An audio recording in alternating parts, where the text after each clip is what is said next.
Good evening. Let's call the meeting of City Council, City of Marysville to order today, Tuesday, June 18th, 6 p.m. Roll call, please. Mr. Simmons? Here. Mr. Baracavoli? Here. Ms. McKenzie? Here. Mr. Hudson? Here. Mr. Samayoa? Here. Thank you. Let's, all of you please stand and help me on the Pledge of Allegiance.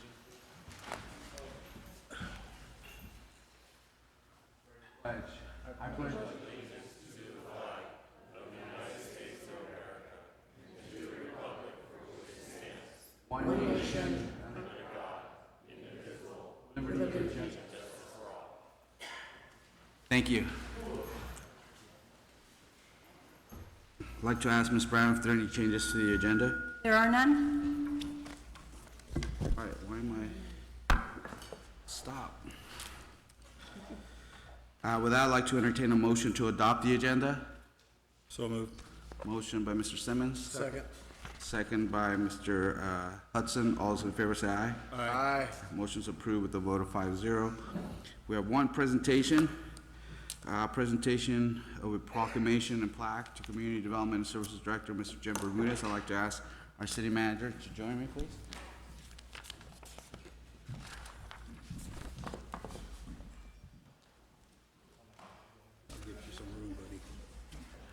I did. I didn't bring my bag of goodies this time.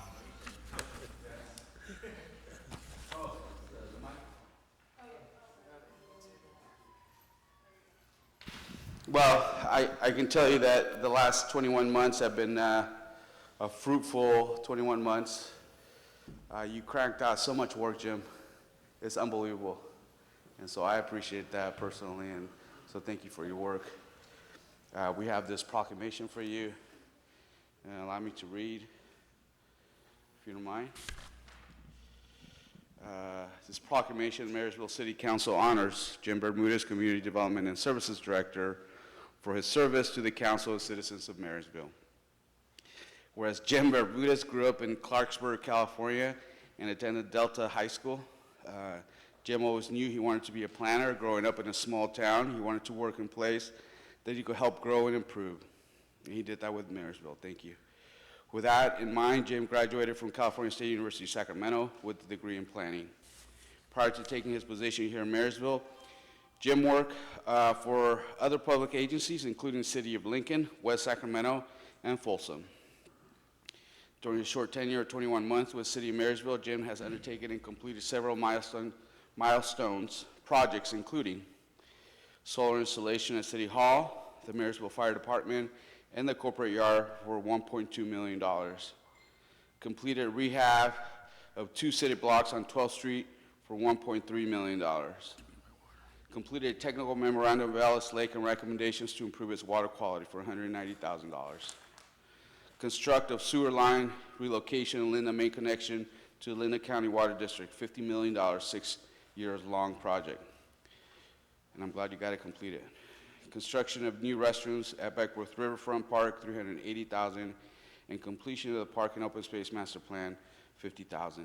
So Jim also initiated several other key projects that are all underway, including the planning and design of 5th Street Improvement Project, which everyone's looking forward to, decommissioning the city wastewater treatment ponds, develop a comprehensive parking management program, a hospital campus master plan, a Caltrans active transportation program, as well as state and grant funding for such as SB1, SB2, SB68 for other capital improvement projects.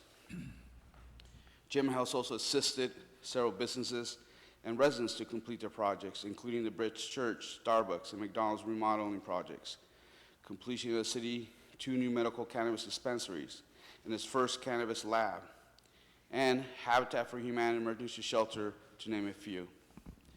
Jim has worked diligently to create a strong and efficient processes within the Community Development Services Department, including upgrades to the department's technology, securing 2 pool cars for more efficient use of staff time, and ensuring employment safety, ramping up code enforcement division.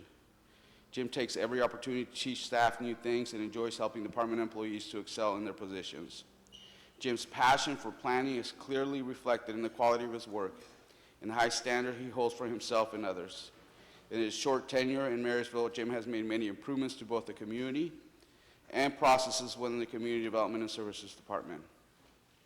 Jim has left his mark in the city of Marysville, and his efforts and accomplishments will not be forgotten.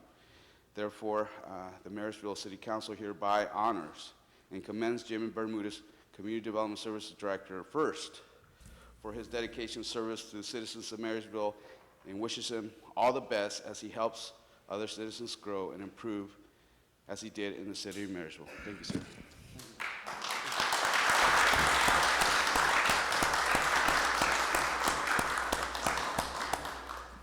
Jim, we also wanted to honor you with this plaque from the City of Marysville in recognition of nearly 2 years of dedicated service to the city and the citizens of Marysville. You've worked tirelessly to restore service levels and make Marysville a safe and appealing place to live.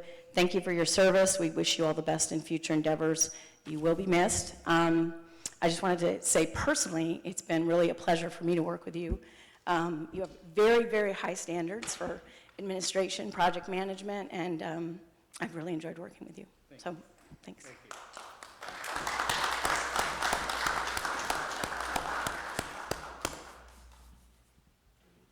Yeah, we have some folks coming up. Oh, wow. Hey, Jim. How's it going?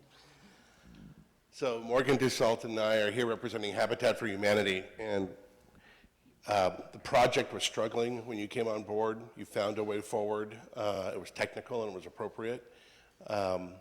In the time that we've been able to open the first phase and do the work that's gone on in there, we have changed numbers on homeless counts. Last year, 198 people under the age of 18. This year, 100. We're in the right direction. We have been able to get 170 people permanent living conditions in the months that we've been open, just about the same amount of months that you've been here. That's a major difference in a tight real estate market. And then, in addition, the work it took to get through to the second phase and get that underway, helping us work concurrently while we were going through the zone issues and those kinds of things, just keeps the project online. And so for all of the folks that work, the 22 different entities that are within that project, and then all the people that we serve, even to the family that went from homelessness to home ownership just recently, we're proving that we're solving homelessness. And as soon as we get big enough to match the size of the problem, desperation will disappear. But your fingerprints are all over it. It's significant. Habitat sees you as a friend forever. You're always welcome where we're at for you.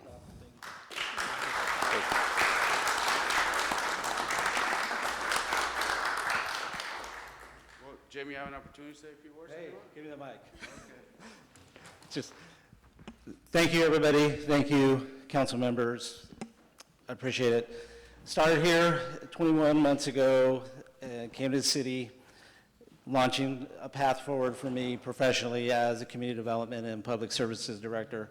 And truth be told, when I took the position, I thought, sure, I'd have about 80% of my workload dedicated towards planning and community development.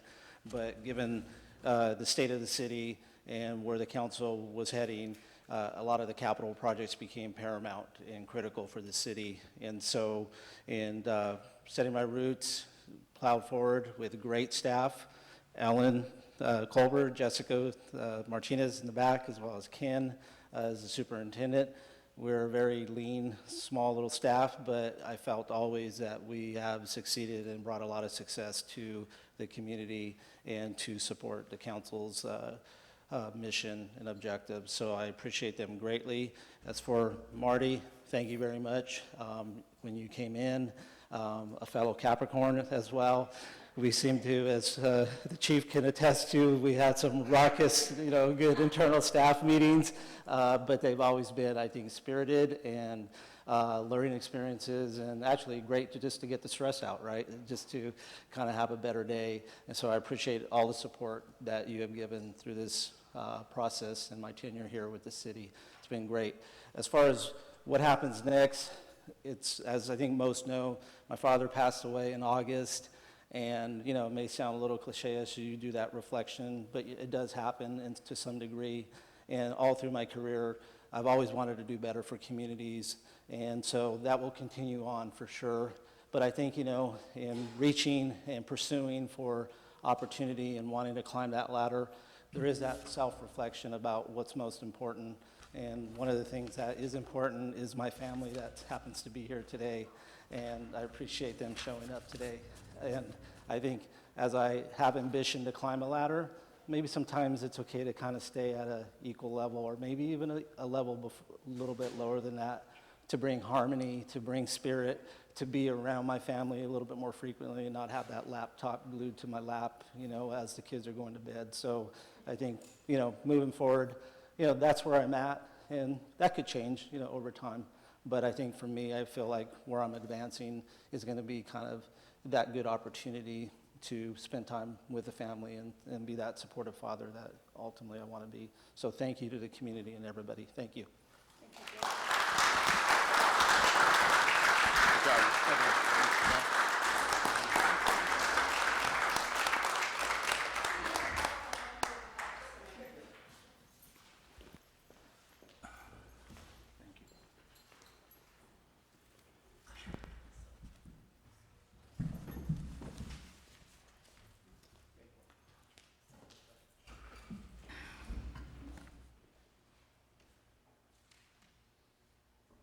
So let's move to item 7, Community and Consent Calendar Forum. We invite individuals wishing to address the City Council concerning consent calendar items or on matters not already on the agenda. We invite you to make oral comments up to 3 minutes.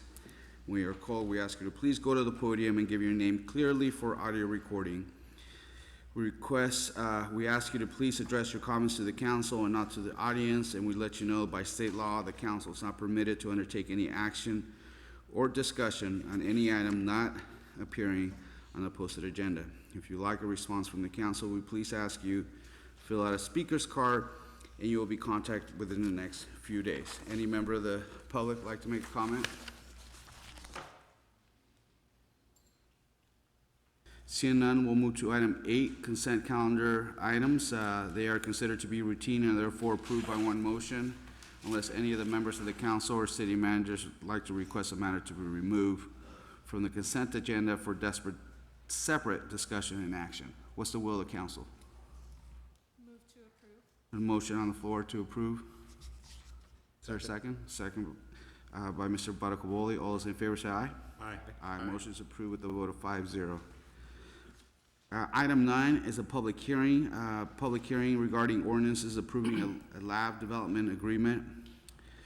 The recommendation from staff is to hold a hearing and receive public comment regarding a development agreement by and between the City of Marysville and Certified Ag Labs LLC for the operation of a cannabis laboratory at 430 C Street in Marysville, California. Actions may include waiving the first reading of the ordinance 1418 and approving the development agreement between the City of Marysville and Certified Ag Labs LLC. Staff, Jim, sir? Yes. Good evening, Mayor, council members. Staff has been in long discussions with the applicant Certified Ag Labs for about a couple of months to move this along to ensure that they meet their deadline and state requirements to become in a business in operation by July 1st. So we've been moving forward on some deal points with a development agreement. This particular project, in addition, had to go before the Planning Commission for approval of a conditional use permit. That was part of the requirement per the code. The Planning Commission approved this, the use permit unanimously. In addition, the development agreement as well tagged along with that approval, and the development agreement was approved. And then as this project marched forward, the CUP peeled off, and now before the council is the development agreement.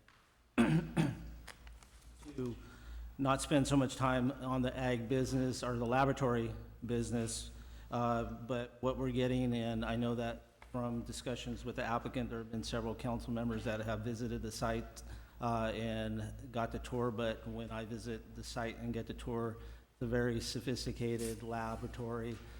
very high-dollar equipment that will, I think, bring an opportunity to the city to capture revenue for sure when it comes to cannabis laboratory testing. It's a stellar development project, and going through the safety and security plan that has been put in place with the chief's review. This particular project, I think, meets all the findings and requirements to move forward. As we pivot to the development agreement, really what we're trying to capture with the development agreement is some sense of funding for support of services that would complement the city's support of the project, as well as bring a benefit to the community with the establishment of this business.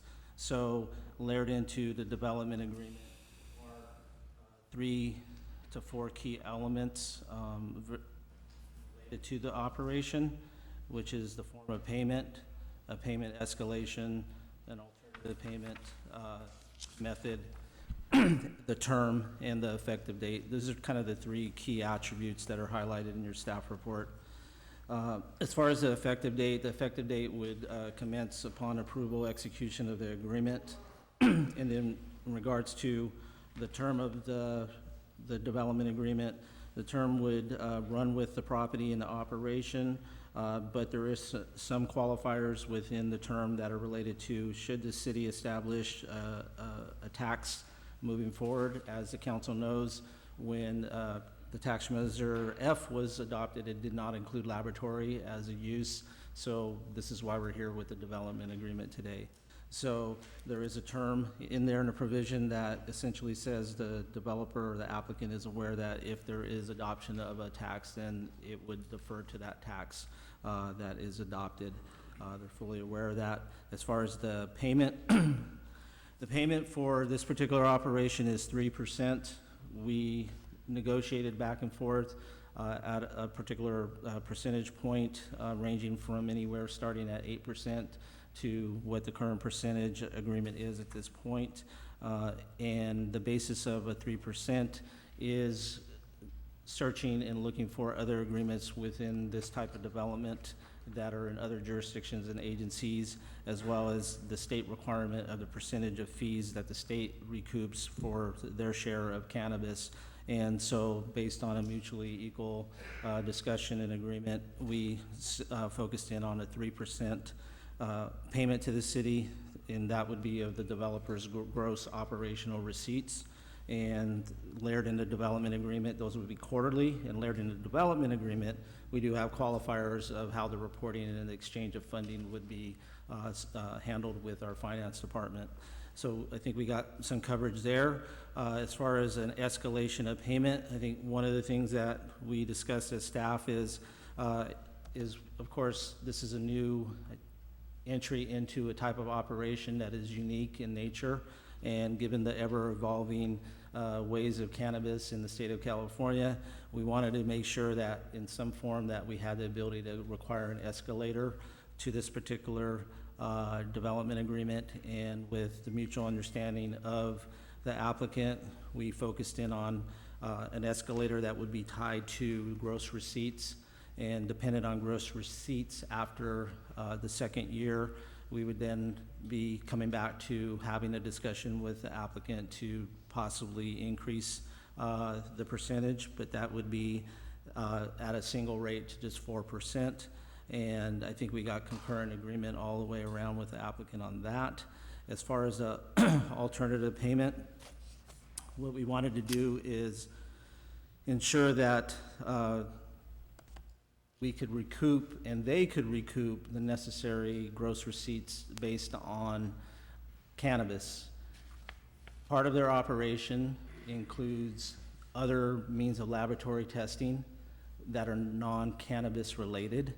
And through the discussion with the applicant, it was pretty clear that at this point, the percentage of the split could probably be more favorable to non-cannabis, as far as a more higher split of percentage to non-cannabis product testing, agriculture, makeup, whatever, different type of products. So they wanted to ensure that there was some way that we could, as the city, come back and for the benefit of them, the applicant, is to see about taking a 6-month reopener and discussing a modified term as far as the repayment. So what we did is we included a provision that within 6 months of the execution of the development agreement, the applicant and city staff would get together, evaluate their performance, evaluate the type of product that is being split based on the operation, and hopefully mutually come to a decision on how we can further tighten up the percentage split with the applicant. This particular discussion also ranged in, but is not part of the discussion here today, is the possibility of coming back with a cap on the amount of gross receipt revenue that the city would receive. And based on the discussion with staff and the applicant, we were at a point where this concept wasn't fully vetted and researched, so layered in with the fact that we have a split of their operation coming from other product, and given the fact that there is some concept out there of maybe capping the revenue that the city would receive, we felt in the interest of the city to require that we come back after 6 months and then reopen this and have that discussion to see where revenue and what other concepts that are out there within other agencies. So they're amenable to this, and we would move forward with that provision in the current development agreement.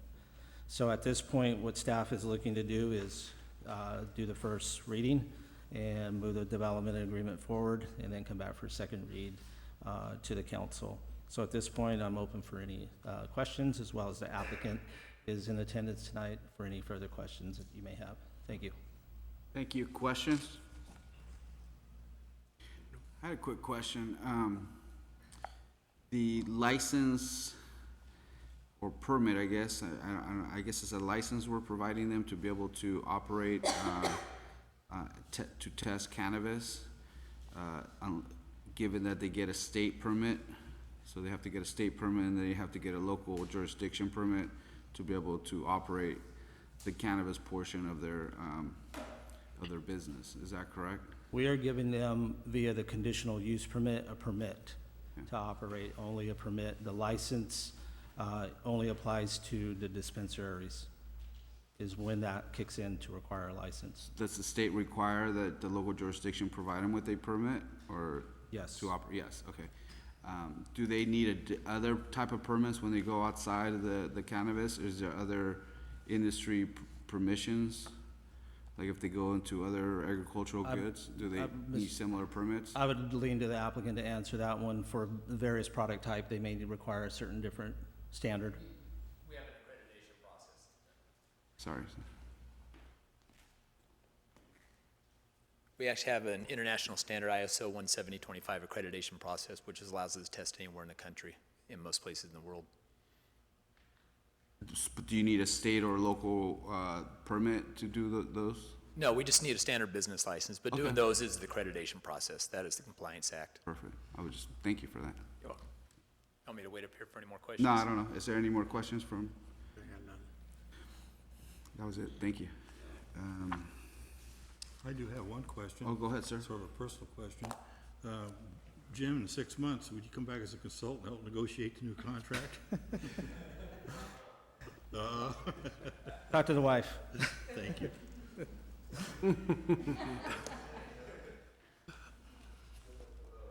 Any other questions? If not, I'd like to open up for a public hearing. Public hearing is open. Any members of the public like to comment on this item? Seeing none, we'll close the public hearing. Let's move to, what's the will of the council? Any comments? Otherwise, I'd like to entertain a motion to waive the initial reading of ordinance 1418. Make a motion to waive first reading. Second. Motion and second. All those in favor say aye. Aye.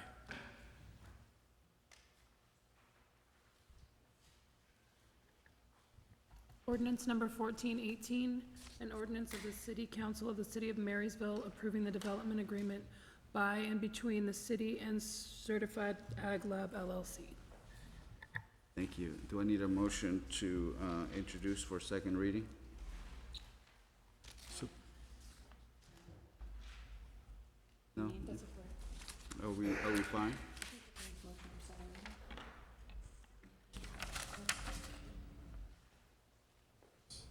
Yes. I'd like to entertain a motion to move this for a second reading on our following meeting. so moved, Mr. Mayor. Thank you. Second. Motion is second. All those in favor say aye. Aye. Aye. Motion is approved with the vote of 5-0. Thank you. Let's move to item, section 10, item A, resolution approving the 2019-20 Comprehensive Economic Development Strategy. Recommendation from staff is to approve resolution 2019-31. This resolution approving 2019-20 Comprehensive Economic Development Strategy Program projections for Yuba Sutter Economic Development District and authorizing its submittal to the U.S. Economic Development Administration. Again, this recommendation comes from our Community Development Services Director, Mr. Bermudez, sir. I'm going to channel Jim, actually, if Oh, it's all okay. right with the council, and let him go. So as you may recall, once a year, the Economic Development Corporation comes before us and presents the CEDS, Comprehensive Economic Development Strategy for potential future state and federal funding. And this is our annual presentation on that, and the hope is that council will adopt the CEDS and move forward, and potentially maybe there'll be some funding for projects down the road, right? Hopefully you stole my thunder. Okay, sorry. Go for it. Anyway, my name is Cynthia Roderick. I'm the chairman of the CEDS committee. I'm the one that does all the herding of the cats to get you guys to come to the table and let us know what your public works projects are. The Comprehensive Economic Development Strategy is a regionally driven strategy and planning process to help build capacity and to improve our economic development.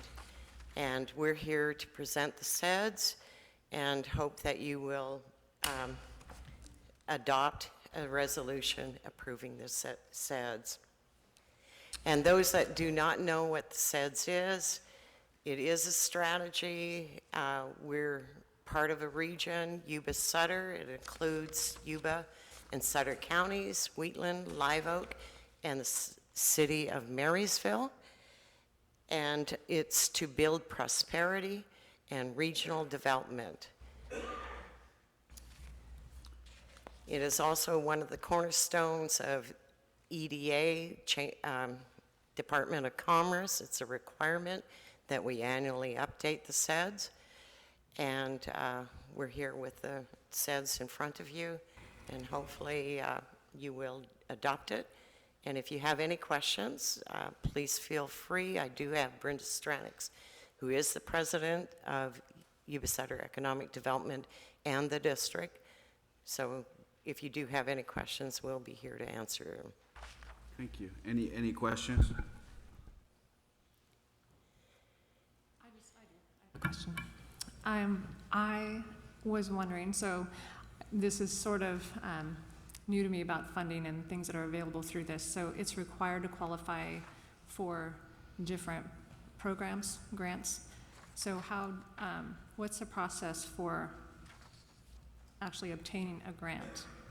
This specifically is required by the Economic Development Administration, Department of Commerce.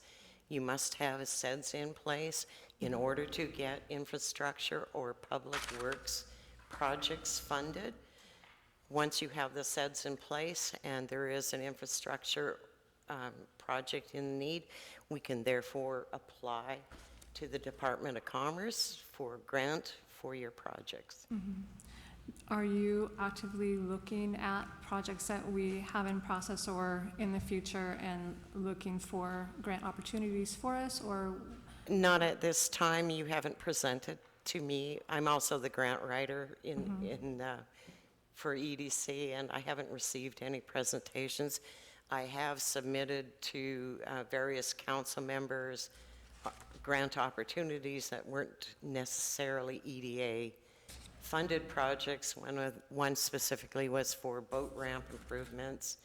I've offered that twice. And until you present me a project, I can't apply for grants specifically. Wastewater, the road improvements is a very difficult one. That doesn't really fall under EDA, but we're happy to assist you with any projects that we can do. Thank you. Thank you. Through the chair, Yes, sir. that boat dock, I read that because you sent it to me, and we Yes. didn't qualify for that. Oh, So sorry. that's why I didn't respond to it. Sorry. It was for a different modality, and we didn't qualify for it. Okay. Thank you for sending it, though. But I always keep you in mind. Yes. So if you have any questions Any other questions? regarding the SEDS, We'll see no questions. Thank you so much for the presentation. I'll invite the public if they have any comments on this matter. Seeing none, I'd like to entertain a motion to approve Resolution 2019-31. This resolution will approve the 2019 Comprehensive Economic Development Strategy for Yuba Sutter Economic Development District and authorizing its submittal to the U.S. Economic Development Administration. Make a motion. Motion by Mr. Hudson. Second by Ms. McKenzie. All those in, Question. yes. I notice this is a draft. We're approving the draft. you're approving a draft. I cannot get official approval until EDA approves it. Okay. So once your resolution has been submitted to me, I combine all of the districts or jurisdictions' resolutions, and then we submit it to the Department of Commerce for final approval of the draft. there's no- And then once they give us final approval, the draft is then becomes an official document of the area. And I did want you to note that we are required to do a comprehensive update every 5 years, which will happen in 2020. And in 2020, we will be looking at doing a new SWOT, which is strength, weakness, opportunity, and threats. And you're all invited to be a part of the SWOT committee so that we can revise the SEDS and make it more, can't think of the word, more relevant to the time. So every 5 years, we have to do an extensive re-update, and that's coming up. Thank So you. you're all invited. Thank you. Appreciate it. There's motion and second on the floor. If there's no further comments from the council, I'd like to entertain a motion, or retain a motion. All those in favor say aye. Aye. Aye. Against? Motion is approved with a vote 5-0. Thank you so much for your work. Thank you. Yeah. Let's move to item B, approval of issuing Proposition 218 complaint notice to the Marysville parcel owners and ratepayers. Recommendation from staff is to approve the issuance. Proposition 218 compliance notices to Marysville parcel owners and ratepayers announcing an amount and reason for wastewater rate increase. This recommendation comes from our city manager, Ms. Brown. Good evening, Mayor and Council, members of the public. As you can see, Dan Bergman of IG Services, our consultant on this project, is back again this evening to give a presentation. This is the third time, I believe Dan has been here since January to inform the council. Yep, he came back to inform the council about the results of the sewage rate study, and also hopefully with council approval this evening, move forward with a 218 compliance notice to begin the process of a wastewater treatment rate increase. So with that, I'm going to let Dan give his presentation on how, why, where, all those kinds of things. Thanks, Dan. Thank you, Marty. Thank you, Mayor and City Council. It's good to be back here on a very hot June afternoon for sure. So the purpose today, as Marty just said, is to ask for your approval to issue a proposed rate increase. So we're not asking you to increase the rates today, just asking for your approval, your support to issue the rate increase notice. And of course, the thinking behind that, as I've expressed before, is we would never want to issue a proposed increase if the City Council didn't support that direction. The actual rate increase would happen in October 1st as a result of a rate hearing that would be proposed for September 17th. So I wanted to take you through somewhat of a review of what I presented last time, a couple of things that I modified a little bit, because this is important. It's a 35% increase in revenue, a 33% increase, as I'll show you, to residential customers, and then varied increases to commercial customers. So we want to do a good job, of course, communicating to you and communicating to the public, because nobody likes a surprise. And so we want to communicate how much and why. So here we go. Again, this process has to comply with California's Proposition 218. The revenue that we take in from sewer customers needs to be for the sewer enterprise, can't subsidize other funds, and what customers pay needs to be proportional to the burden they put on the system. And I'll show you how I adjusted some of that in my work. Based on your decision tonight, we can issue a rate increase notice. Once those are received, they have to be, customers, property owners have to have 45 days before you can have the hearing. And we'll have a lot of time because essentially you'd have to issue the notice by August 1st for a September 17th meeting. I covered this last time. This is the capital improvement project. It hasn't changed. Essentially, it's $4 million over 5 years, over 10 years. Most of it's spent up front. $2 million of it will be paid with borrowed funds, and the other $2 million can be paid with surplus revenue. And also, I have little reminders here. You have the slides, and you also have the report. And so if you can't read the slide, this is page 8 of the report. We can come back to this if you have questions. It's the capital improvement project list over the next 10 years. Again, looking back, this is on page 9. One of the things I covered last time that's critical is in 3 years here of 5, the city hasn't made its debt service coverage ratio requirement for the 2012 bonds. And yes, that's a mouthful.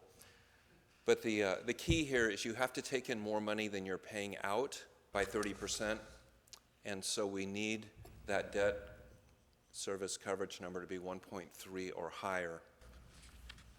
And it hasn't been. Actually, in 2018, it looks like it's going to be due to somewhat of an anomaly in how cash flowed.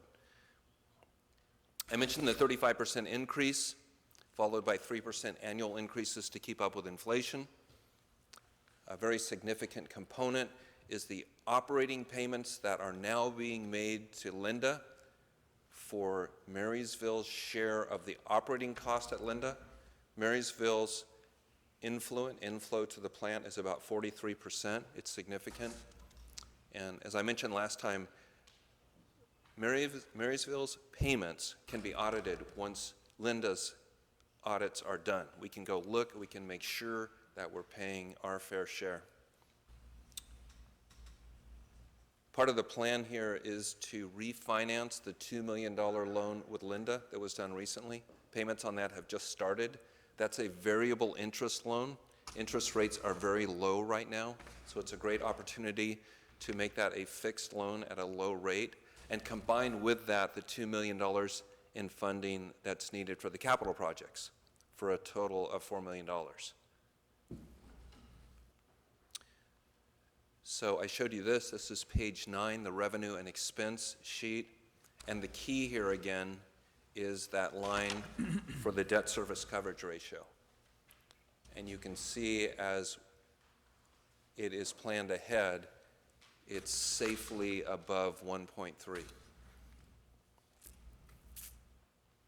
But I show you all of these numbers because all of the detail is here as far as, especially with regard to expenses and payment for debt. And this is important because it goes into the record, and if a couple of years go by and somebody's wondering, gee, I wonder how we plan this, you can go back to the record and see how we envisioned the plan and what the assumptions were behind the plan. I covered this last time, but it's a good way of looking at how the rate increases are substantial. The first $3 on top of the existing 3680 is just to be able to get that debt service coverage number where it needs to be. And the chart that I'm talking about here is on page 5, or if you cheat and flip ahead, you can see that chart that builds up the rate component. So the first $3 is to get to 1.3. The next $1.97 and the next $1.97 after that is for the $2 million refinance. Well, it's not refinance, it's new debt, and we're refinancing it. So the $2 million that's being paid to Linda is actually new debt that's not covered and needs to be covered. The next $2 million is for the capital projects, the second $1.97. And then finally, the increment to break even to get 1.3 overall. That number is actually another 521 to get to 4895. When I was here last time, I showed you, I think, 4915. I sharpened my pencil during after the last meeting, so it dropped down a little bit. Question through the chair. Yes. This $5.21 Linda operating cost, what percentage of that operating cost is Linda incurring? Do you have any idea? 57%, because we have 43%. Yeah. So they have the other 57. And it's something that really got our attention as we dug into this, because the fact is it's much more expensive to operate their modern plant than it was your older plant. That was a little bit of a wake-up call. So do we get any return on the amount of water we're transferring over there that we're paying for, that they process? You know, we pay for that water that conveys that, then it conveys that issue over there, and that's water we paid for. We're not getting any credit for that. Well, do you mean in that your customers are buying the potable water and then? And we are, city. It seems to me like since we're paying for that water, we should get some return on it. Well, the answer is no. Just think about it. I don't expect Yeah, you to the answer answer is that now. no. I'm trying to think of, if they're sending out tertiary treated water for irrigation, it does have some value. Yes, it does. And I don't know if they have a discharge permit or not on that, but that seems to me like that water is being paid for, that's conveying the issue that we're dealing with, that there should be some remuneration for that for the city. I don't know how much per gallon or whatever the case may be, because Well, it's a question to ask. it's a good question to ask, because that could be quite a lot of money. In discussions with them, there's an openness to reconstruct the operating agreement. So that could be an item that's brought in. And I have one other question, Mr. Mayor, if I might. Back on the other page, I think it was page 8, you talked about, let me get back on page 8. I noticed in there that there is a Ellis Lake quality water. What is that all about? $140,000.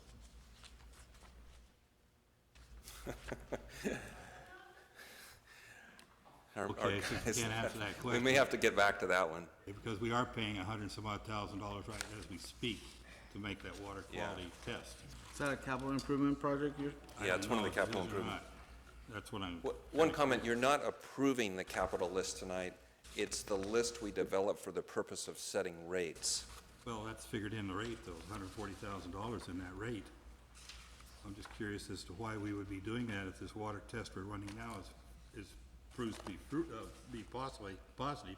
Why would we put another $140,000 of sewer fund in for water quality of Ellis Lake? You'll have an opportunity to question that in every other project on Okay. that list as time goes forward. You won't let me forget that, will you? Marty won't. Okay, all right. Thank you. You're welcome. Okay, moving on. One of the things I shared with you last time, this is on page 3 of the study, that was when I compared volumes between residential and commercial to the revenue between residential and commercial, it was off just a little bit. So in resetting the rates, I shifted more revenue coming from commercial, and I'll show you that in just a minute. Also in the model, that we'll look at actually on the next slide. This is the model. It's actually pretty straightforward. It shows the commercial categories up top and then residential down below. And I've accomplished several things, but two key things in this model. One is that the average rate paid by residential customers is exactly the same as the average rate paid by commercial customers. And it's based on proportion of volume. And one of the benefits I've assigned to commercial is to give them a 10% break on water, because not every drop of water that is metered into a facility goes out. People drink water, people spill water, it goes into cooking, so it's just levels the playing field a little bit. But this is the model that comes up with the amount of revenue you need. On the revenue expense sheet, it's $3,710,000. This is set at $3,711,000. It's very close. So basically what it's saying is, with those numbers of customers consuming those volumes at those rates, you will get $3,711,000.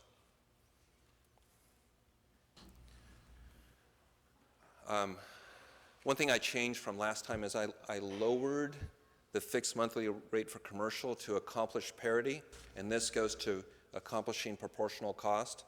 So a commercial customer with low strength discharge that uses the same volume as an average residential customer pays about the same as a residential customer. So that's a test. You can see the math there. An average residential's baseline usage in the wintertime is 6,430 cubic feet per month. That's the statistical answer for Marysville. This shows the increase for a typical commercial restaurant that uses 3,000 cubic feet per month. The bill would go from $178 to about $254. For this type customer, it's 42%. Again, in general, you're going to see higher increases on the commercial side to get the revenue balance where it should be, where it's even. The bar chart for residential sewer, this is a comparison chart, and it just shows Marysville plus 33% compared to where Marysville is now, and also compared to surrounding communities.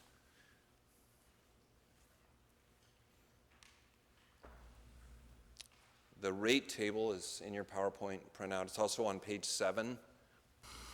And I've circled here the things that I've changed. Now we know when we could have an effective date with City Council support and the public support ultimately. It can be October 1st after the hearing, assuming that it happens on September 17th. The other thing that I changed is I changed the subsequent rate changes to July 1st of each year to coincide with your fiscal year. And I already mentioned that I lowered the fixed monthly charge for commercial. It was 28. I moved it down to 16 so we could have better parity. And I also adjusted the volumetric rates for commercial, so they're better balanced. They weren't balanced before. Now they're exactly, one's $1.50 higher and the other one's $1.50 lower. So they're symmetrical around the center rate.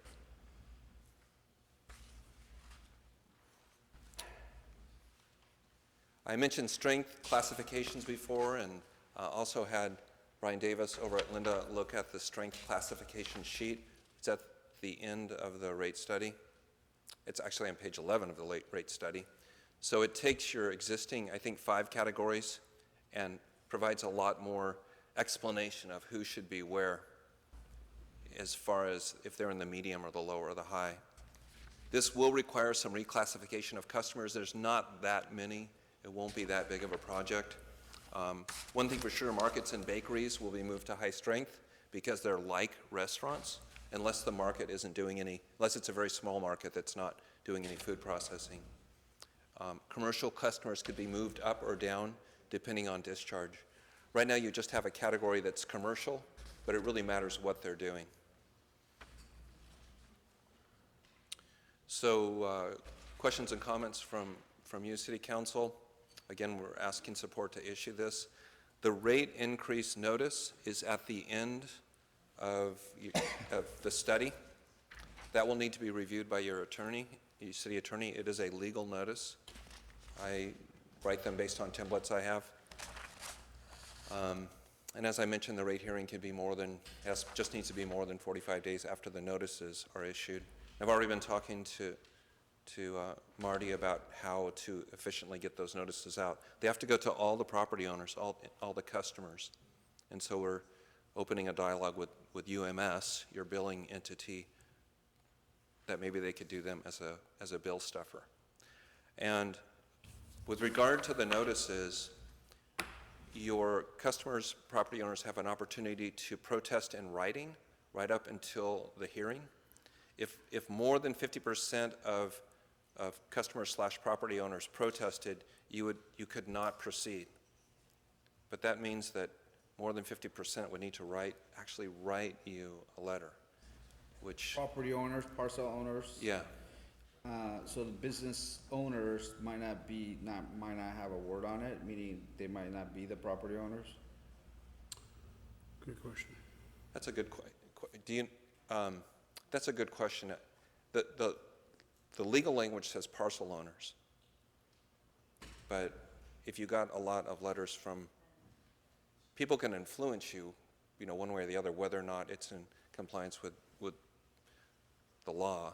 So through the chair, so what you're kind of saying is that if you are leasing a property as a business owner, you'd have to convince the property parcel owner to write the letter on their behalf? I think that's right, but I'm not sure. Okay.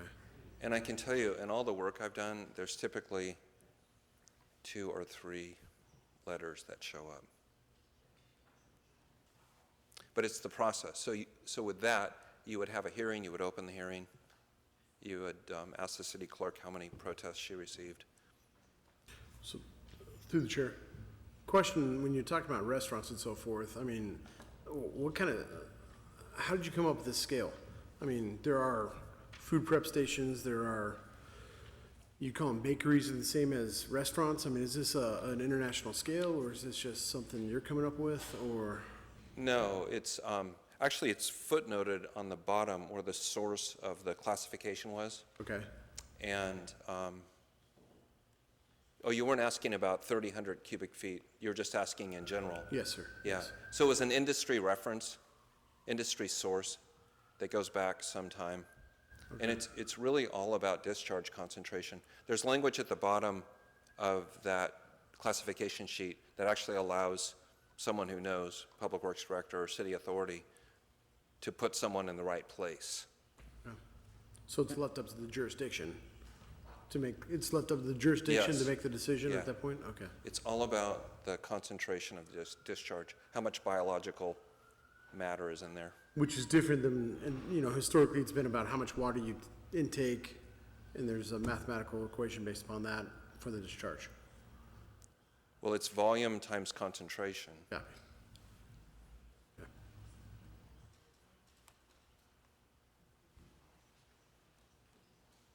Any other questions? Okay. I think you've done a really good job in kind of prepping us on this. I appreciate all the work and number crunching and equation and formula crunching, and so I appreciate you taking all those things in consideration. If there's no more questions from the council, I'd like to open up for public comments.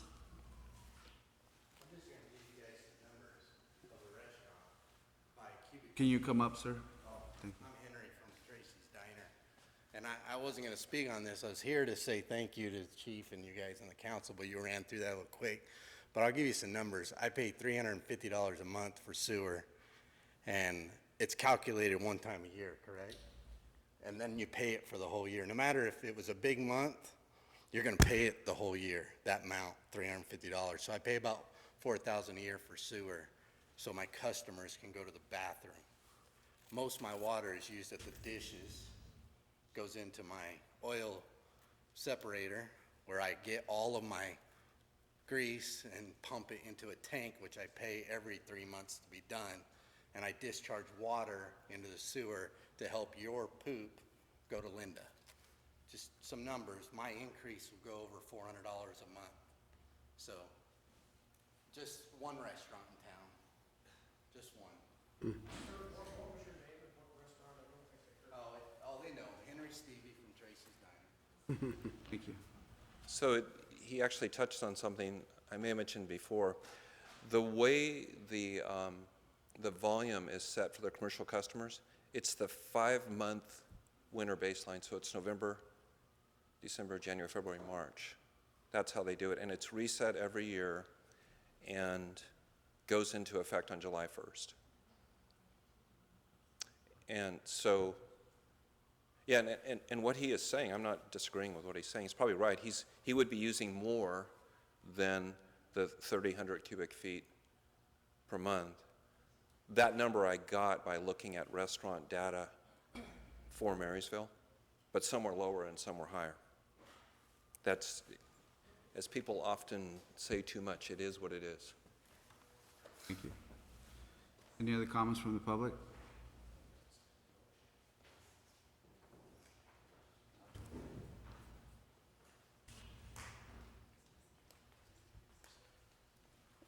Just say my name? Yeah. So, You say your I'm name. gone. Your name and location, please. Your name. Adriana Weidman. I'm gone for 12 hours out of the day. There's nobody home 12 hours out of the day. Yet we still pay $36.80 a month as a residential customer, and we're not even home. And you're telling me you want to raise it up to $50 a month? That's not right. Because we're not using it, yet we're still paying the $36.80 every single month, and we're not even home because we both work full-time. And that is really irking me just a little bit, because utilities are already expensive enough, PG&E is expensive enough, garbage is expensive enough, and now... For the Sorry, comments to us. sorry. It's It's just upsetting, because we still pay the set amount every single month, and we're not even home. We're home on the weekends, and that's it, and we still pay it every single month, whether we're using it or not, and that's just the bottom line. And you want everyone to move out of Marysville, go ahead and approve this guy's plan, because that's exactly what's going to happen. That's it. Thank you, ma'am. Any other comments from the public?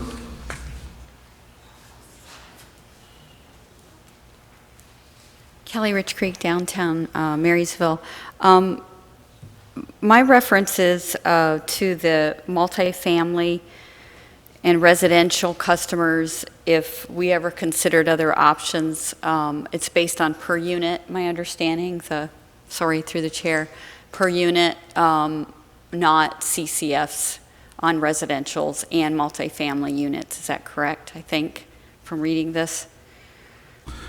Well, It's, some multi so might have if that one- were to be the case, just to point out whether a multifamily, say I have a triplex, mine will go from 110 a month to 187 and top out at 220 after 4 years, even though we are very conservative and stay probably under 12 to 15 CCFs a month.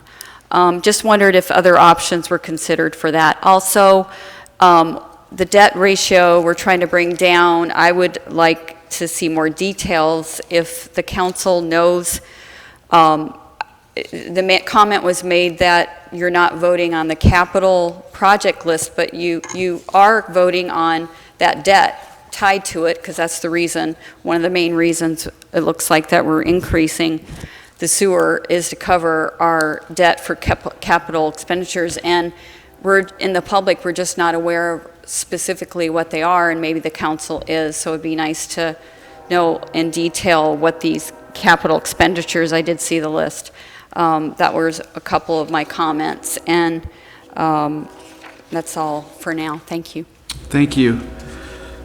The initial question, I think it just has to do with if you have a meter connected to that particular property for water. I'm assuming that's the way that works. The standard in the industry for residential is that it is a fixed cost per month.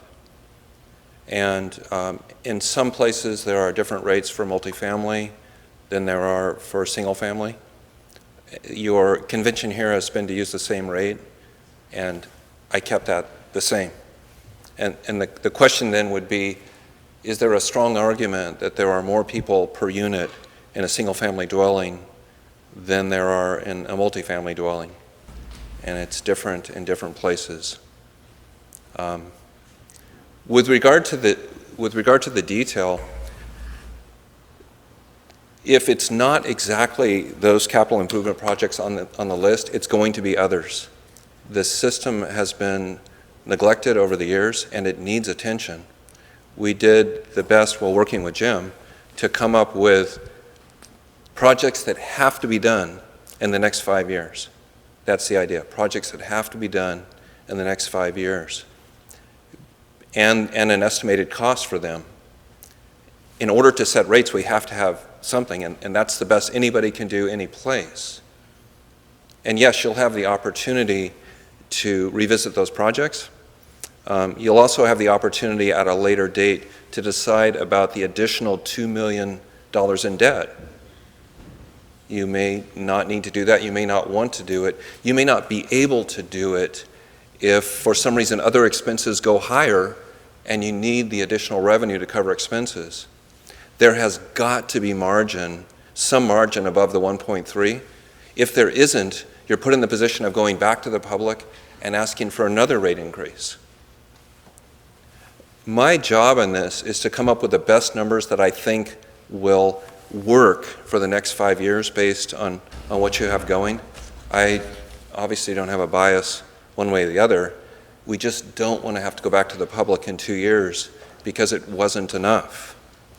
So it's tough. It's tough, and it's tough for people who are on fixed incomes, and this happens everywhere because you have to run your wastewater system, you have to pay your debts, you have to pay your employees. And we could see, looking at the comparisons, you're still in the range with the communities around you. If I put my bill, living in Walnut Creek, it would be off the scale. But that's neither here nor there. What matters is that where your rates will end up will still be consistent for communities around you. And also, I showed you where your rate will be with the increase. Well, as time goes by, those other communities will end up increasing their rates too. So I know it's a tough decision. I think I'm not sure if you mentioned it in this presentation, but I think at some point you mentioned that the 3% increase is going to come back to the council to move that forward. It's not an automatic 3% increase? No, actually, let me be clear on that.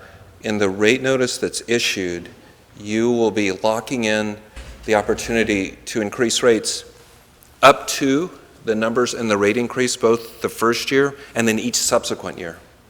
Now, depending on what happens after the time the rate notice is issued and what happens as we go through the next 5 years, you have the opportunity to do less than that without notice. You cannot do more than that without issuing a notice. Okay. But based on the modeling that I've done, your costs will continue to increase such that you need those subsequent 3% increases. Yes. I do have one question. That was a good point brought up on the size of the units. I know we've taken no consideration in the size, right? A one-bedroom pays as much as a five-bedroom house. Correct? That's correct.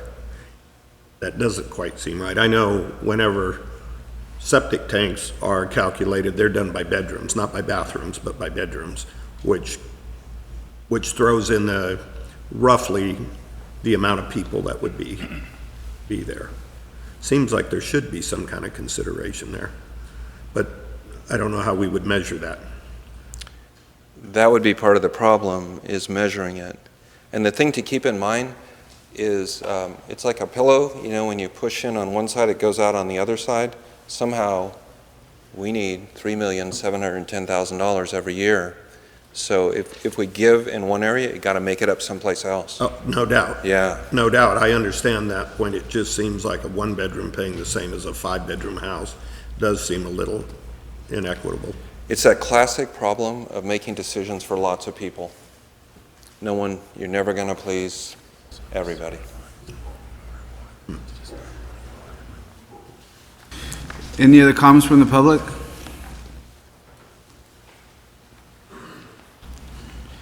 Seeing none, thank you for the presentation. Council have any comments on this matter? Yeah, I'm waiting to have our city manager make a comment on what's happening with the infrastructure for the sewer. I think it's important to realize it's not just transferring the affluents over to Linda County, it's also the transportation and the infrastructure allows it to get there. And so, Marty, would you talk a little bit about that, where we are, why we need it? Certainly, yes. Among the capital improvement projects that are listed, they include quite a few improvements across the river at Linda County Water District. But as I think that Councilmember Simmons is alluding to, the system that we have here is fairly antiquated, and I think both Councilmember Buttigieg and Simmons in particular are familiar with the issue of needing to do a sewage master plan and looking at our lines. They're extremely outdated and antiquated, and we have ongoing issues on a regular basis, which more of that will be coming forward to the council probably at a later date related to another project of someone who would like to use our wastewater treatment system to get their waste to Linda County Water District. But, between what's across the river and contributing our portion to the capital improvements that are required under the agreement with the Linda County Water District, and then the challenges that we have with an extremely antiquated set of lines in the city and getting our waste, to the discharge point that then goes across the river. We have to address both sides of the river. It isn't just Linda County, it's also addressing issues on our side of the river as well. So it is a hefty sum of money, but the reason for it is because we're not just doing capital improvements across the river. We also have to be cognizant and prepared for making improvements on this side of the river as well. So again, it's part of the reason there's such a huge jump. I don't know if that helps, Councilmember Simmons. Yeah, it does, Marty, and I think also we are having sewers backing up into people's yards, into their houses, because of the infrastructure is not capable of handling it during high water issues. We get flood water coming down into that sewer system. So it's just not paying to put water in Linda, it's paying for the infrastructure to provide a safe and healthy environment that you can raise your kids in and don't have to worry about sewer coming up in your living room. And that's the reality of it. It's not right, it is what it is, as I quote the consultant. If we don't fix it, it's going to get worse, and the sewers are going to back up, and then there's going to be lawsuits. We need to fix it. That's just the name of the game. Thank you, Mayor. Thank you. Any other comments? I think part of this is something, the first step that we have to do is to be compliant with Prop 218, correct? So we're out of compliance with that, and so there's a certain amount of rate increase that we have to do in order to become compliant? Well, the Proposition 218 is the process by which you have to issue notices. Oh, okay. But the first issue right now is not making debt service coverage. Right. But that's only one of several, of course. Right. So no matter what it looks like after that, we at least need to do that portion of it. And so we need to issue the rate increase, proposed rate increase notice in order to meet that basic requirement. Yeah, time is of the essence. In fact, we accelerated this work because you are out of compliance with your bond covenant, and that's not a good thing. Okay, thank you. Mr. Mayor, I totally agree with the proposal that's been put out. The amount of money we need, the work that needs to be done, all of that. I do see that there's quite a bit of an inequity, though, between somebody in a one-bedroom and somebody in a 4,000-foot, six-bedroom house paying the exact same thing. So I have a little bit of, I know that's where we're at today, I'm assuming. Everybody's paying the $36.80. And I don't know if there's a way to take that into consideration. But I do see that inequity in there. We can meter it.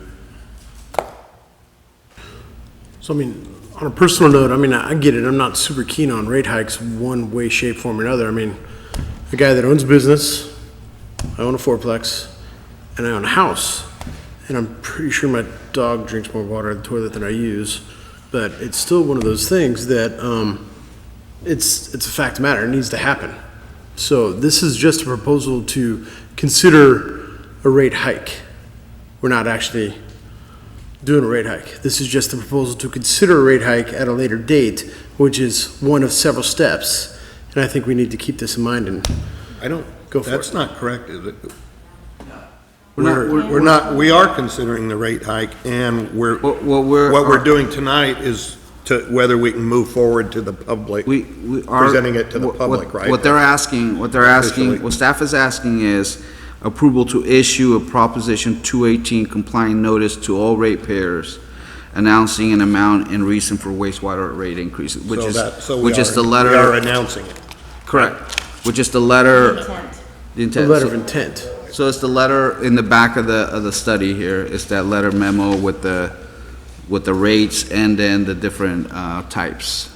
So that's what's being sent after it's checked by our legal. That's right. That's Yes. Thank you. We passed the test. I'll go back over here. Well, I can see the unfairness. Part of it is an entire system that delivers the waste and keeps it from from backing up, and it keeps it moving forward to the plant.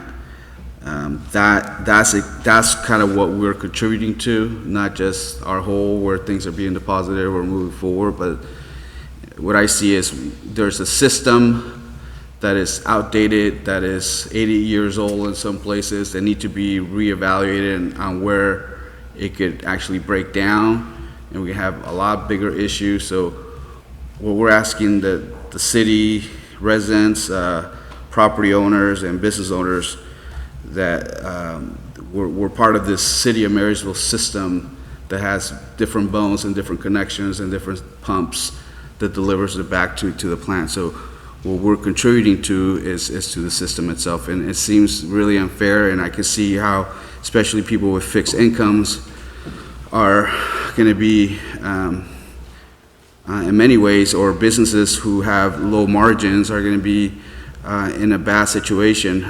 I think we are being competitive when you look at rates around our region. Seems like everyone's about the same rate. We're right at the same rate as Yuba City. I'm not sure what's going on with Live Oak, but in any case, it seems like we're, I don't know what Linda and Olivehurst, if they're moving forward and upgrading their system or, increasing their rates, but eventually those systems are also are outdated as ours is currently. So it's just part of us assuring that we have like Councilman Simmons says, we have a safe environment, a place where we can do our business and raise our family. So this is part of the tough decisions that we have to make as a council. And I look forward to hearing more from the public on their concerns, and I hope they see the big picture of it. That's what we're working on.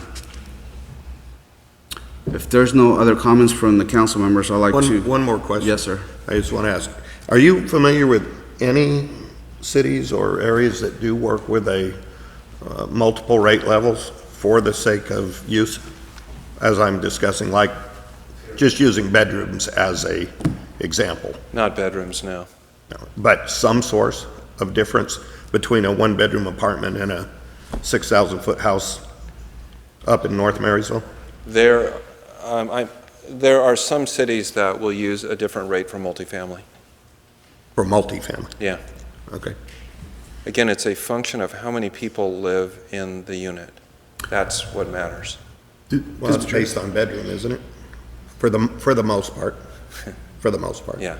And couches. But I'll tell you, if you wanted to go that route, every bit of discount you gave to multifamily would, to maintain parity, would need to go to single-family. Oh, true. Yeah. I agree. So one would go down and the other one would go up. Yeah. The same. I'm not disputing this. Yeah, yeah. Or the 4 million. Just thinking of ways on this, the inequity between, like I said, a one-bedroom apartment that has one person in it and a, bigger place. I just trying to follow that line of thinking to see Sure. where it can go, or not go. Listening to the conversation, I can see that you appreciate the levity of what's going on here. It's not really an option. You have to have thinking out loud, right? You have to have enough revenue to cover the expense of operating the system. What could happen between now and the rate hearing is you could get more public feedback. You could increase rates less if there was some way to see how to do that, if you just couldn't increase them more than what the notice says. But it's critically important because of the issue with the bond covenant and of course now these expenses, $70,000 a month getting paid across the river for treatment, that's not covered. The debt service on the $2 million loan is not covered. Debt service isn't covered. So it's a gaping hole. Thank you, everyone. If no other comments from the public, I'd like to entertain a motion to approve the issuance of Proposition 218 compliance notice to all ratepayers, announcing an amount and reason for wastewater rate increase. So moved. Motion? Second. Motion and second. All those in favor say aye. Aye. Aye. Motion is against? Motion is approved with a vote of 5-0. Thank you, everyone. Thank you, sir. Thanks, Dan. Oh, here we go.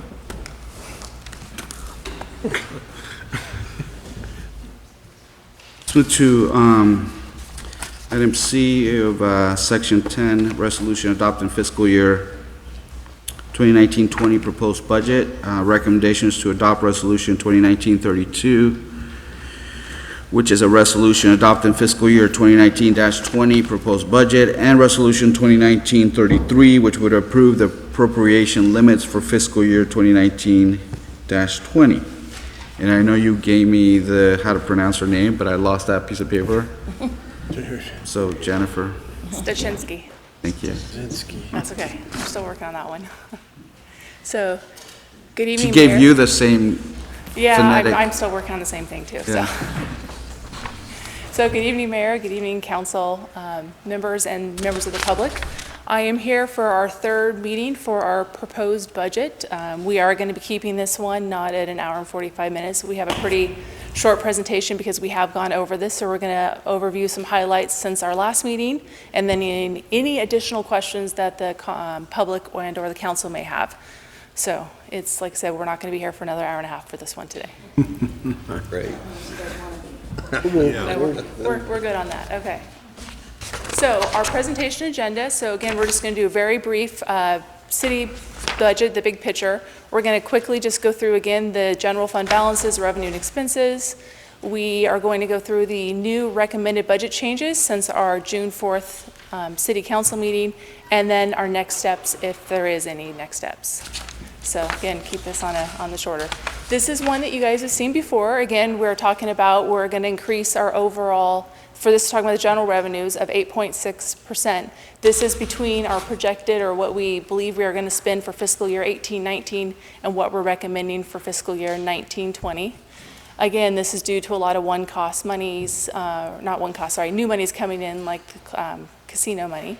And again, our expenses, we're proposing a 9.3% increase in our general expenses between what was coming in this year and then what we're recommending for next fiscal year.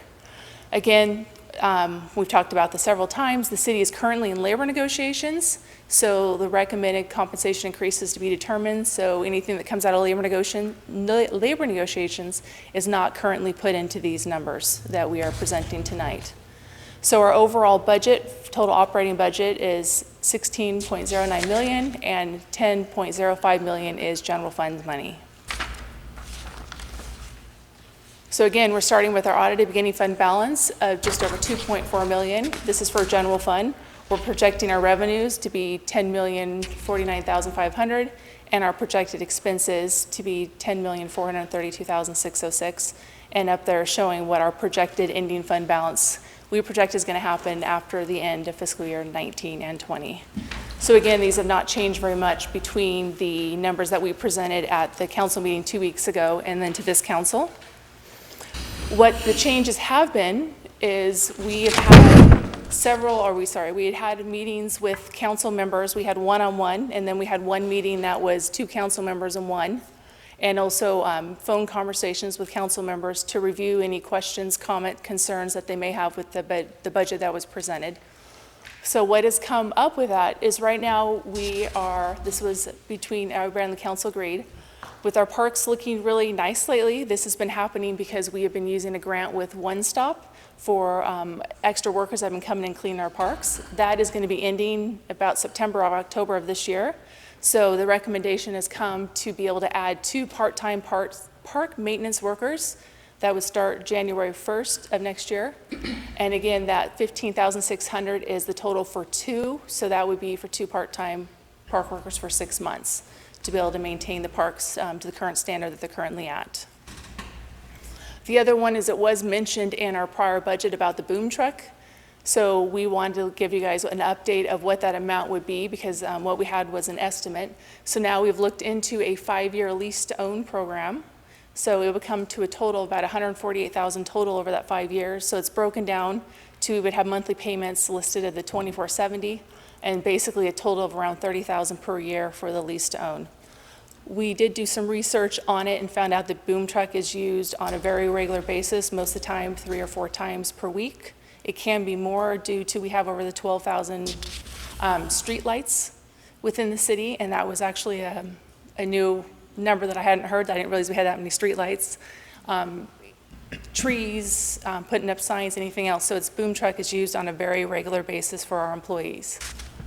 And then the other one is what was passed tonight in the consent calendar was to establish a 457 plan for the fire chief. And that will be $5,070 per year.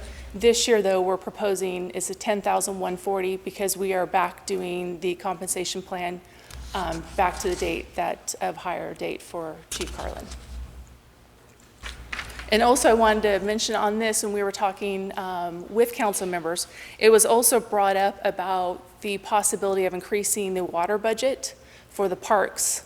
And so after further research, we found out that in June of 17, the council did approve to increase the parks budget for watering from $55,000 to $70,000 per year. That was in the 17-18 budget, it was in this last year's budget, and we actually kept that same budget for this current year. On average, our water bill has been around $63,000 per year. So we still do have the wiggle room, so we did not increase that current budget as we've already increased it for the past 3 years. So if there is additional watering, we do have it built in. When we did the overall 3-year analysis, that would have been one of the accounts that we would have dropped down on what we would have proposed, but we did keep it at the $70,000 to be able to have that cushion for the future. So I did want to address that we did look into that. Statement before you go any further. That's $63,000 per year, water expense for 5 parks. We get those pumps in those parks, it won't be that much. So I'm hoping that we get those 4 parks pumped in this calendar year, fiscal year, so we can reduce that down to maybe $45,000. Yeah, we'll be able to have the history to see where it's been, and we'll be able to see the highs and the lows and be able to Well, we have we have no history on it. That's correct. the The only history is what we currently have, but yes, we'll definitely look at hopefully be able to reduce it in future years. Well, what I'm saying is I noticed in the budget there was no accountability for any putting those pumps in, and we were just charging it as it is for the rate Correct. we're paying Cal Water. So there was no projections of what we might be savings on that. No, because I don't have right now the I time can frame. give it to you. The time frame when we'd actually have it done and installed in the ground and working. I can give it to You you. can give that to. But anyway, I just want to make So that point because that $63,000 is not a reliable amount if we get those 4 pumps in. Correct. That is true. So it's just based on the projections that we currently had right now. So I think a note should be made on that. Okay. We can definitely add If you something would, about that. please. And the other thing I wanted to mention too is in our meetings that we also, the council had asked for a list of the contractors that we currently use. So we provided them with a list of current contractors, like attorneys, that we have on an ongoing yearly expense. And then we also had a breakdown of what those were for the one-time contracts that we were looking at for this next fiscal year. So council was also giving that for review as requested. And then the other change is in our capital fund. So this is going back to what Bill just mentioned, sorry, Councilmember Simmons just mentioned, is that we are working right now, we received a grant for $400,000 from, sorry, I'm trying to remember who it was from now. Department of Water Resources. Yes, that's up there. Sorry, DWR. That's what was in my head was DWR. Is for $400,000. So the reason why it does say $379.5 is we've spent around $20,000 in this current fiscal year. So we budgeted the remaining amount for this next fiscal year. This is a wash in the fact that we increased the revenue by that amount because it's 100% reimbursable. So we just wanted to add it in as a line item as an expense and a line item as a revenue. But it's not going to be cost anything additional to the city. But we wanted to make sure that that was included in the actual budget that was being presented tonight.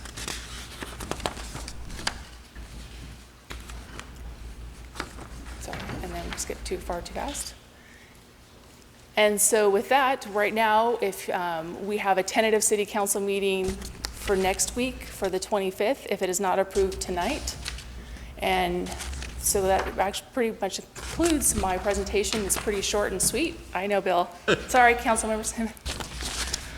Sorry, I get a little nervous when I get up here. You did good. You did good. And so if you guys have any further questions on the budget, I'd love to answer any questions that you may have. Do you have questions? I have a couple here, if I might, Mr. Chairman. Sure. I was curious as to why the logic behind stopping the chemicals and fertilizer, reducing it down to $5,000. I realize that what's happened in that Riverfront Park boat launches over the years, that's been the easiest thing in the world to cut. We just spent almost $200,000 in pro bono equipment to dredge that out, and also another $9,000 to weed abate it. And now we're going to cut the fertilizer and the chemicals to keep that down almost in half. I don't know that that's wise, because the fact is, if you don't maintain that, and it's more than $5,000, you're going to be right back where we are. We're not going to be able to launch a boat in there. It's going to be weeded, governed, and it's just ridiculous to spend that kind of money for $5,000. And I oppose that. I think that should be raised up to be able to facilitate the weed abatement within that area. We are charging people for that, not a lot, but we are charging boat launches, and if you can't launch a boat, that revenue goes away. So I think you need to rethink that and put that money back in there. I realize the reason being that we don't have anybody on staff to put the chemicals in, but I think there is one person that's certified that works in the sewer treatment plant that can do that. So in my discussions with Director Bermudez, when we had discussed it, dropping this, it was due to the chemicals that we were proposing, the $10,000, is the quality of the chemical we buy was a lot more expensive. So what we're currently buying is we're not necessarily cutting back on the chemicals, it's just we don't have the state certification to buy the more expensive chemicals to put it on. So it was not my understanding that we were cutting out putting the chemicals on or doing that. It was, we're basically buying Roundup instead of something more that we didn't have the state certification to actually be able to put on the plant. That was the understanding that I had spoken with the community development Well, the budget director. reflects a $5,000 reduction in chemicals and fertilizer. Correct, it's due to what kind of chemicals we can buy. I think personally, I don't know how my colleagues feel, but if we let that go, it's going to weed over again, and we're not going to be able to use it. So we got to be very careful. You know, a lot of money went in that pro bono to clean that out because of, it's easy to cut from that and put it someplace else. And Do we know the effectiveness of the chemicals that can be added? I mean, that's the question, right? We're not stopping chemical, we're not adding chemicals, we're just not adding the more expensive one because we don't have an ability to add it. Well, Chemical is being added. Roundup is a contact defoliation. That means the weeds have to come up before you can put it in. We're talking about some type of defoliation that goes in the water that kills it down below. And so it's starting to come back right now. I'm telling you, it's out there fishing, and I can see it. It's about that far from the surface because it's high water, high temperature. Is the cost associated with the chemicals by themselves? Do we have to add, if we were to add an additional $5,000, do we need to add an additional for the certification and getting the proper person to get in there? I mean, I imagine there's a cost associated with getting someone certified to, put the chemical in there. Correct. I believe there are 1 or 2 workers that are currently working on getting that certification. I do not know right now if it's something that the city's paying for, or, well, I would assume the city would be paying for the certification on that process. Like I said, my understanding when I talked with Director Bermudez is whenever we looked at the line item over 3 years, we were always well under that, and we budgeted $10,000, and we'd only spent maybe, I can't remember, it's probably in the budget book, between $1,000 and $1,500 total in that category. It's true. So that's why the really, weeds- that was why it came about, was we're literally looking at every line item saying, are we using this year to year, instead of just building in fluff? That's why the aquatic plants took over, because we didn't 'Cause treat we- it. So if it hadn't been for some of the businesses, we'd, well, anyway, you know the story And- on it, but I just feel it's poor management of that facility if we do not use a weed abatement seasonal. Do you like to add $5,000 to the budget? I would love to. Okay, please. Thank you, Mayor. So increase the Yeah. chemical budget to 5,000? Thank you. Or sorry, to 10,000, add an additional just add it 5,000. back what it was. Sorry, add it back to the 10,000.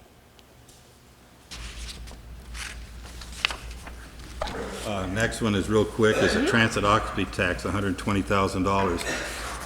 That, we could be using that for decoration and banners and stuff on D Street, et cetera.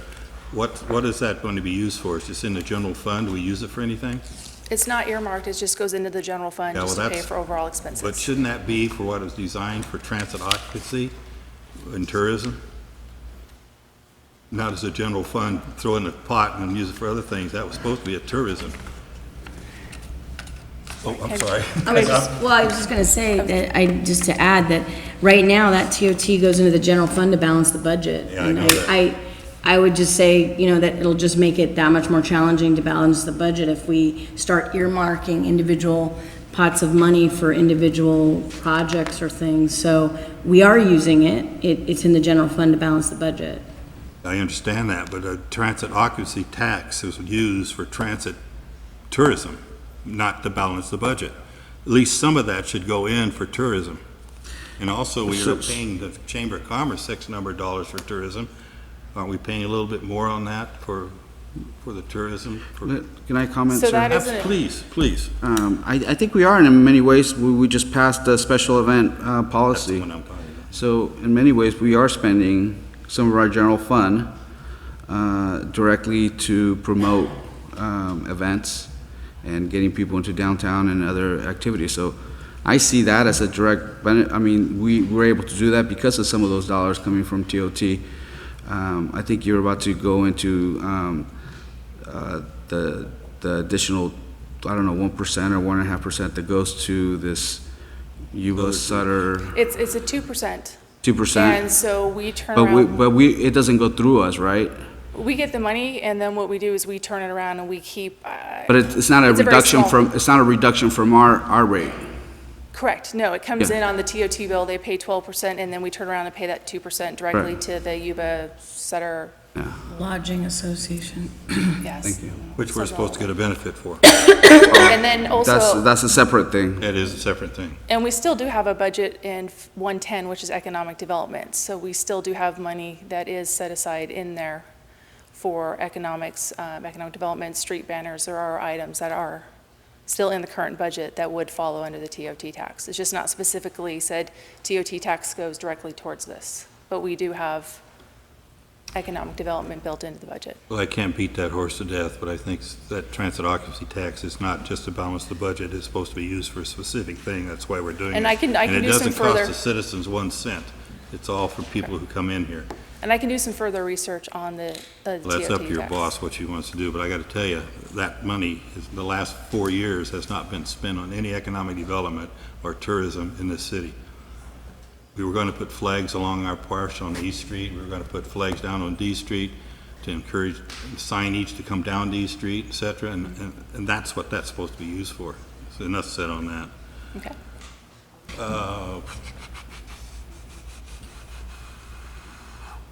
You know, as I read through this, I noticed in the back, the police department, the fire department, there's some items that are not budgeted for this year. Now, I think I mentioned that to you in the back of it. Is that omitted because there's nothing there? I'll show you here real quick. So you are you referring to in Fund 60? Yes, it's 60 accounts. So in the 60 accounts, those are capital projects. Yes. So not every year do we have a specific like I said, parks, I think that's unit 605. Last year, we had the $50,000 for the parks and open space master plan. And we spent right around $49,000 in there. So we don't have anything currently budgeted this year for parks, but I still include it because it has a history in there. So it shows in there going, here was our budget for last year and here's what we spent. So we always want to present to the public and to you to let you know, yes, these were the projects and these were what we paid for in that year.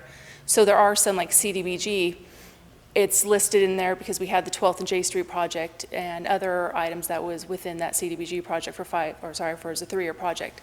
That ended last fiscal year, but so there's nothing in this current year because we don't have a budget for it. However, it's still included so you can see the history of the projects that we were doing. So again, it just gives a full transparency of what, we're not going to use every fund every single year. Well, it just looks like there's a budgeted in those areas, that 60 account for any growth for the police and fire departments and other areas, because there's nothing in there. It says 2019 and 20, zero. So I'm just curious as why that is. The only one that's built in there's nothing in police built into Fund 60. There is for fire, and that's for the apparatus, and there is something built into there because there's strike team revenue that's coming in, and then there is expenses for some apparatus replacement, and that also will carry forward to fiscal year 2021 when we have the new fire trucks. The payments will be coming out of that. So there is a little bit listed. Within individual budgets like the police department budget, there will be some lines that will say zero, but if you look back at the history, if there was a history, we kept that line in so that you could see what the 3-year history was, even if we didn't budget for this year. And again, we had a lot of little accounts that we did not budget for this year because we were never using them in the past. We would stick $100 in there, $500 in there. So we decided instead of just putting a placeholder in, we removed it out of this current budget and put it where that money could be used more effectively and not just in a placeholder so that we could say we have all these It expenses. just looks strange to see that this budget we're working on now to have nothing funded in those areas. Correct, because there's been a lot of cleanup in them. Now that you explained it. And the last item, Mr. Chairman, is the Parks and Rec Fund. You took care of that. You raised back up the solar project, Fund 60. There's nothing in there. It showed nothing. And that's because since the project is done, the payments are now coming out of Fund 180, which is the the general debt for the city. All the payments are made through that. So that was for the actual capital project to install. Since the installation is done, there's nothing currently budgeted, only payments. See, I wouldn't have known that by reading it in the budget. I'd have to call you. Okay, that's all. And Parks and Recreation Fund 60 was another one. There's nothing put in there for that.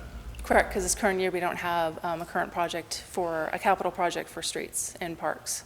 Okay. For parks. Obviously, we still have a parks budget, so there is items going through there. It's just not a capital project this year. And then on another note, because someone has asked me, the cemetery is included in the budget. We've now taken it out of the 175 and put it into 165. There is $10,000 is put in there, and it's earmarked between 4 different categories. One of them is for electricity, one's for the porta potties, repairs and maintenance. So just let you know that is in the budget, and we do have it, not earmarked, but we have it listed so that we know where our projects go. Sorry, we're not earmarking the funds, Well, I will but say it this. is in there. After reviewing that budget pretty thoroughly, it was very easy to read. It's just those are questions that are different from the norm, and so I needed to ask. Yeah, when you see budgets that say blanks, you're kind of wondering why, but that is to provide a history, because if we left it out, and if you would look at the history and go, wait, why aren't we, did we remove this fund or this department? We can say, no, we didn't, we just don't have an activity, but here's activity we've had in the past. And then obviously, if it's not going to have 3 years of activity, we're not going to include it anymore, because that would cause even more confusion. You've satisfied all my questions. Thank you. You're welcome, thanks. City Manager Brown. I just wanted to briefly let the council know that, one of the conversations, and I think I've mentioned this before, we've talked about internally, is doing sort of a deeper dive on the long-term finances of the city in the fall after you know, the budget's approved and the audit, and we got that under our belt. And I think one of the things we should probably include is some of these structural things that you're asking about, and going over that when we're not also talking about the budget, so that the council and the public can see how we've tried to bring greater transparency and restructure the budget so it's easier to read and understand for the layperson, frankly. So we will include that in our fall presentation on finances. Any other questions? I'm gonna get a bit in the weeds, Chief Sachs. Our animal control dollars, do we see a savings with our program of our dollars that we're, with our contract with the county? $17,000 so far this year. Savings? Savings. Oh, wonderful. So we discontinued taking cats out to the shelter because they were charging us $85 a cat. And we partnered with Field Haven Feline Services, started our trap neuter release program and a fostering program. So we have people come in and foster these kittens that were getting dropped off, 10 or 12 in the lobby. So we were taking on average between 250 to 300 a year out there. So that number is reduced. Additionally, with our microchipping program, the low cost for those, we are able to scan and return animals back to their owners. We put them on Facebook. We hold them here for the day. If the owners pick them up and reunite before then we're able to do that. If not, they go to the shelter. So putting all those measures in place, so far, it looks like the figures are $17,000 less than last year, and that's because the first quarter was still a high payment because we were ramping up the program, but we're looking to see probably a $20,000 to $25,000 decrease in this next year in this next budget going forward compared to years past. So That's pretty awesome. I guess I was also, at some point in time, outside of the budget process, is if you can provide some report on those successes of the animal control program. One, because people are, when they call, calls are being, answered, and folks are going out there to deal with, some of those calls, unlike before where we had to deal with the county, and they're only, acting on certain calls. So we're acting on every call, which is awesome. We have a full-time animal control person out there, and I think the public's pretty happy about the program that the police department put together. And now we're seeing some of the fruits with some of the savings from not having to use the shelter as much. So if at some point you can provide that, that'd be awesome as well. Will do. I don't have any other questions from the budget unless there's any other questions from, no? Seeing none, is there comments from the public?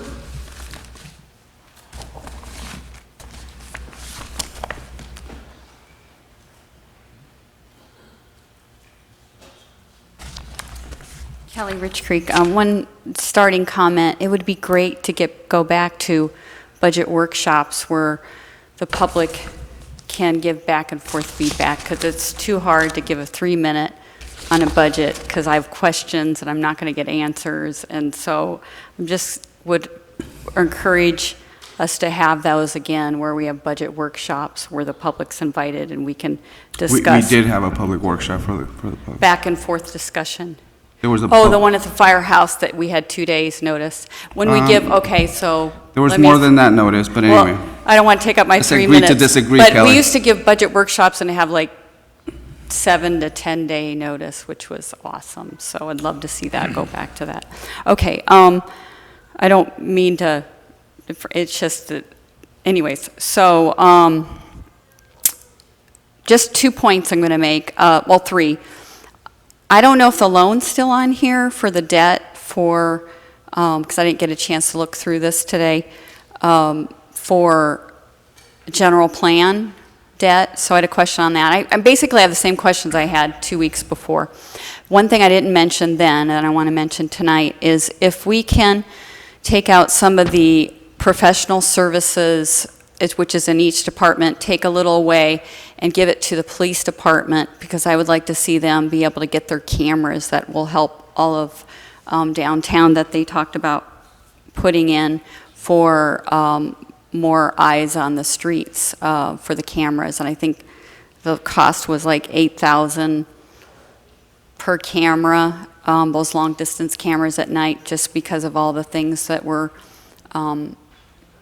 getting from the mainly in downtown businesses to have. That would be nice to see that in the budget, a larger one for the police. That's my only comment. Thanks tonight. Thank you, ma'am. Is there a camera project in the, sir? No, sir, there's not. Okay. Okay. If there's no, any other comments from the public? Okay, let's see if I can get this right.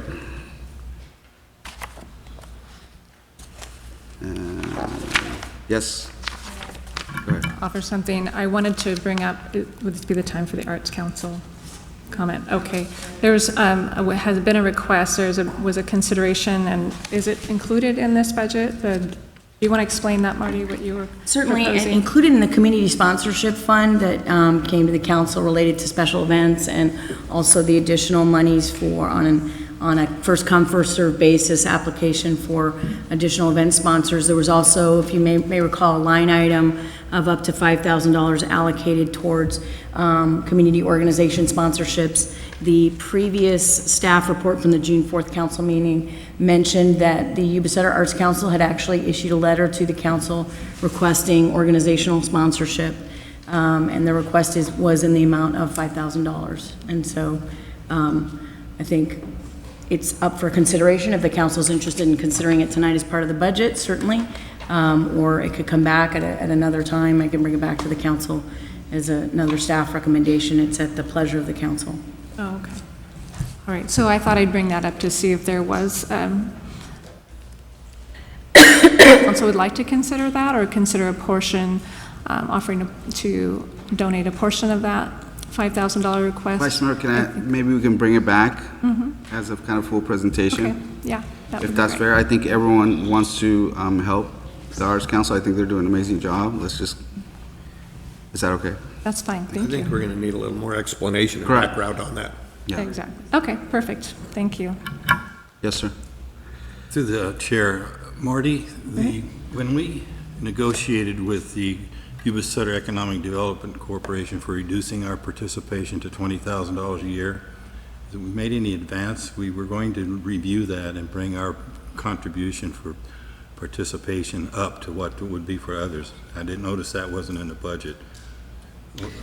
What's your thought on that? If you So as you may recall, Councilmember Simmons, you and former Councilmember Pedigo and I met with the EDC last year when we received that invoice and for $20,000, and we negotiated a $5,000 contribution instead.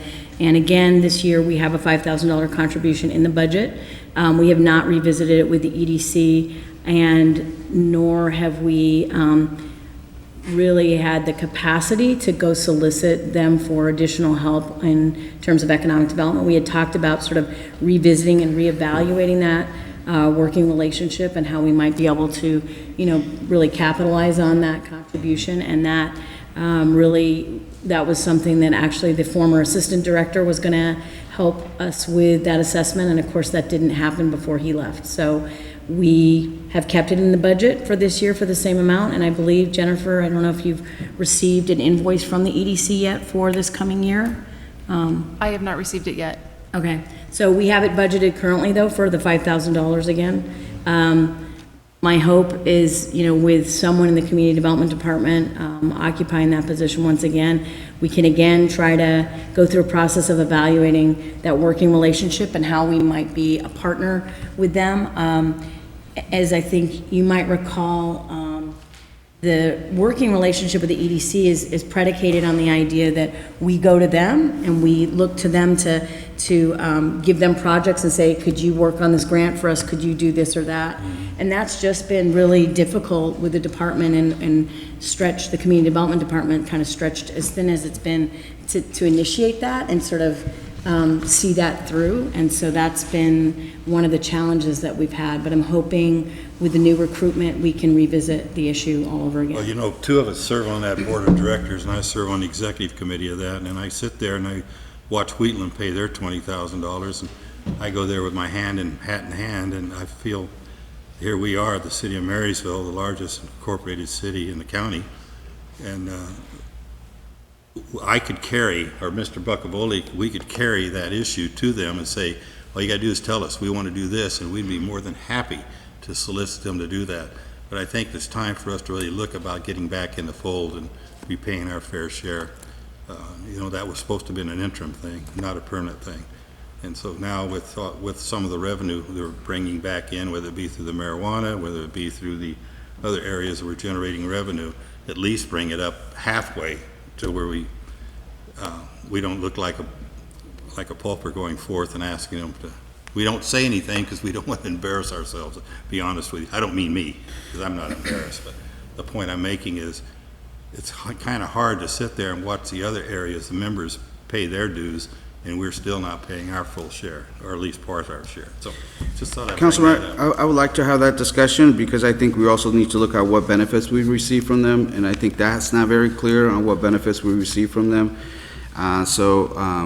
Instead of us like adjusting our current budget right now, I'd like to maybe visit that at a separate discussion to see what are the benefits for the proposed $20,000 or $5,000. What exactly are we getting back? Are we just part of a club and then? Well, we're not, I can attest to that, but your point's well taken, Mayor, and I think that you gotta ask to get, like Marty said, if we don't ask for it, they're not gonna volunteer it, so we need to ask for it. Thank you. If there's no more comments, I'd like to entertain a motion to adopt Resolution 2019-32, which would adopt fiscal year 2019-20 proposed budget with the addition of the $5,000 for the weed abatement program. Make a motion. I'll second. Motion by Mr. Hudson, second. Question? Yes? What was the last comment you made there? I'm sorry, I couldn't. I hear added what the about- $5,000 for the weed abatement program that Councilmember Simmons Okay, wanted thank to you. add. Motion is second. If there's no further comments, all those in favor say aye. Aye. Aye. Motion is approved with a vote of 5-0. Also would like to entertain a motion to approve, to adopt Resolution 2019-33, which would approve the appropriate limits for fiscal year 2019-20. So moved, Mr. Chairman. Motion, is there a second? Second. Do you want to, is there any questions about that, what that means? I'm not sure if Jennifer discussed what that meant.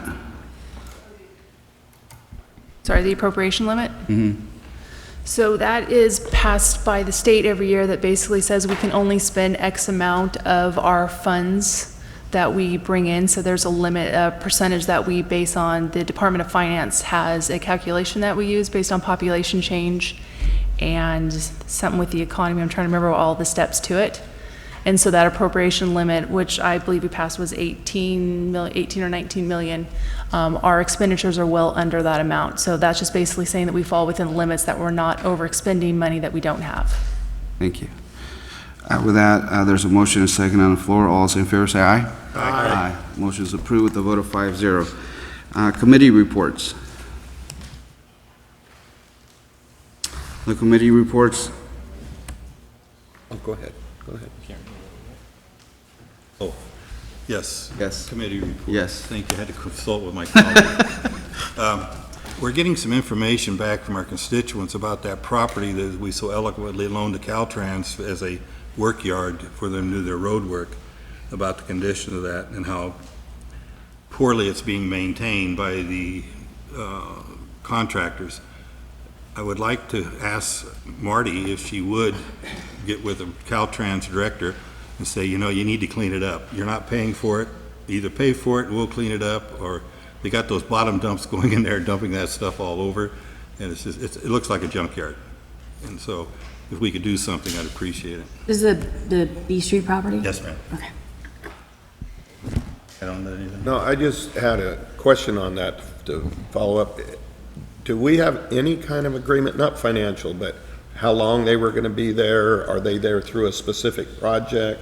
Are they there as long as they wanna be until we want it back? I mean, is there anything that we know on that?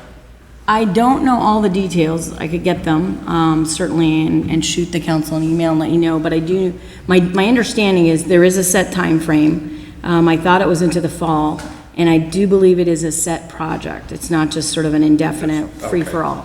But I will confirm that and notify the council by email, if that's okay. Yep. That's all, we've set money. Yeah.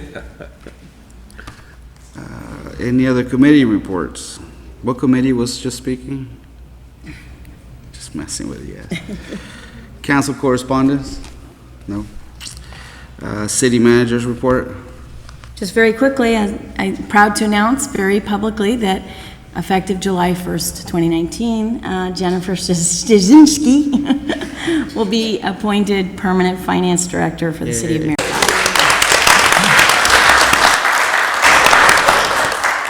The other thing, I just wanted to just remind the public, actually, that while I do serve at the pleasure of the council, I am also a public servant and here to serve the citizens of Marysville. So if anyone in the public would ever like to meet with me, say, for example, on the budget, I would be more than happy to schedule a meeting and talk to you about any number of concerns you might have about the City of Marysville.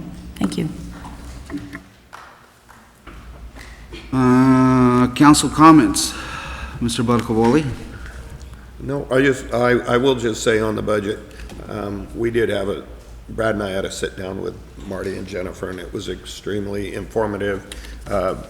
Put all my concerns to rest at that meeting. That's it? That's it. Okay. Councilmember Simmons? I'd like to reiterate that everything I asked for, it's like Christmas. It's everything I asked for is in the budget. I want to thank you very much, without exception. You know, when I walk away with $5,000 more, I'm in pretty good shape. But thank you guys so much. Move forward, you know. Easy to make you happy. Yeah, $5,000 worth, man. That's a gallon of WD-40 or something. Thank you very much. Councilmember Simmons?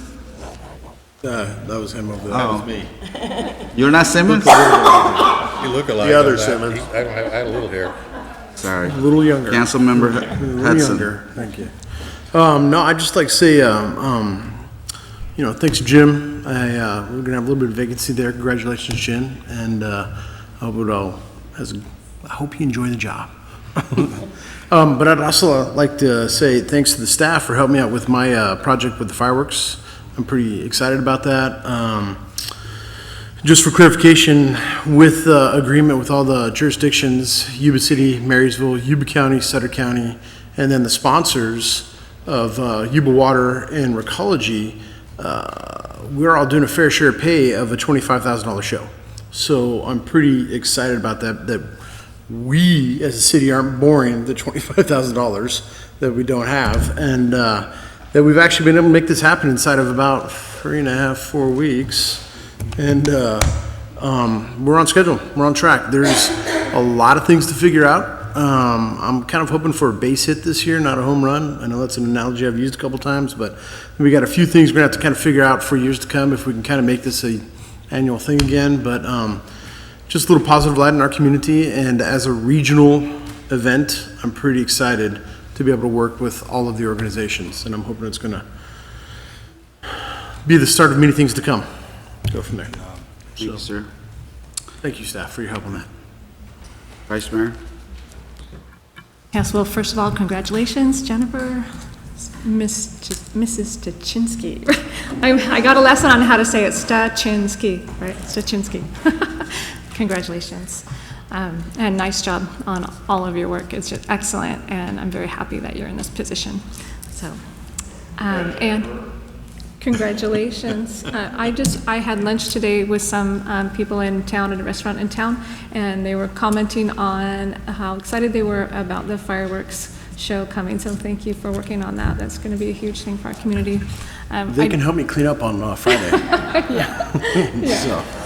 People are excited. I'm excited about not having to think about, oh, where am I going to go find fireworks on the 4th of July? So thank you. And I wanted to say that I visited the fire station. I heard that all the firemen were moving back in, so I thought, oh, I want to go see. And so I went over and had a visit, happened to get there right at dinner time. So I got to eat with all of the guys, and which are wonderful hosts. But anyway, it looks beautiful. What time was dinner? Yeah. Oh, it was about, yeah, around 6 o'clock on Saturday is when it was. So, but it looks great inside there, and they're all moved in, they're very happy. So 18 months in trailers. So great job for keeping the morale up for 18 months in trailers. But yeah, so thank you for all of your patience and leadership and through that time. I know it wasn't easy on everybody, so thank you very much. It looks great. So it'll be nice to have our open house so everybody can come visit. Really quick? Sorry.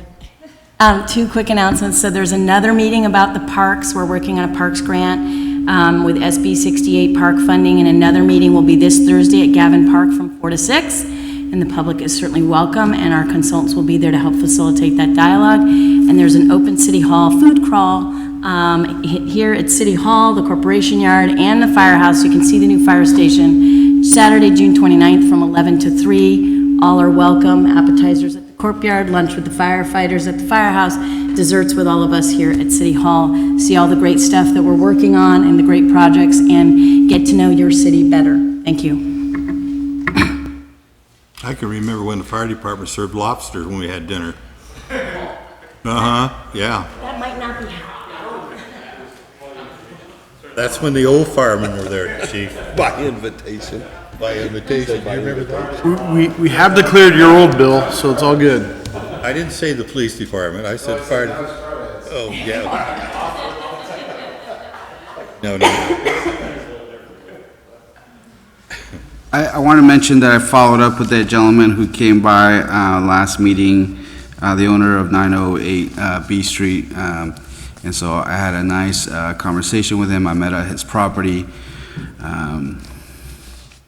Again, the idea that both counties, cities are doing a lot to help the homeless populations. I think it's pretty important for us to kind of figure out ways to help our business owners. And so I think after a frustrating 5 minutes, him asking me, what am I gonna do? And I'm asking him, what do you want me to do? And both not knowing what to say, just showing frustration with each other in the middle of, like, you know, Ellis Lake. We kind of came to an understanding that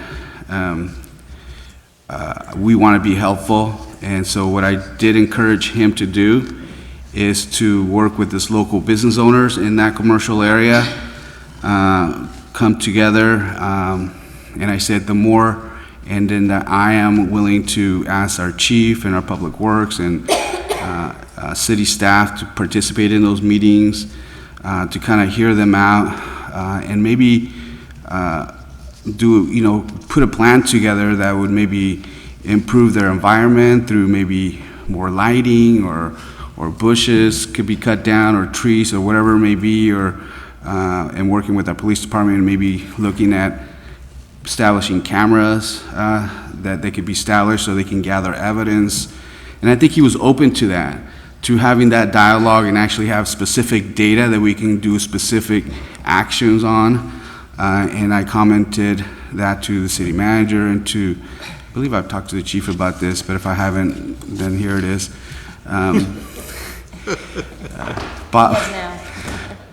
Bottom line, there is a great effort going on that Vice Mayor, I don't know if you initiated, or Habitat for Humanity and the folks over there on First Street have really come together and actually start gathering information and data and kind of helping each other out, putting more eyes out there and working directly with our police department and coming out with great solutions. And I know there's been some positive outcomes from that. And so maybe what we look at is creating kind of these mini commercial business communities that can come together, and we can bring city staff to kind of come up with kind of a general plan or some specific plan to assist the property owners, the business owners, so that we can collect data, so then that conversation is not as frustrating between business owners in the city, that there's actually dialogue happening. So anyway, so I've talked to the city manager about that idea of kind of looking and proposing something specific that we can work with our local business owners that can be helpful to them, for them to know that we do care about them and we do want to have, be actively involved in solving some of the problems on the street levels.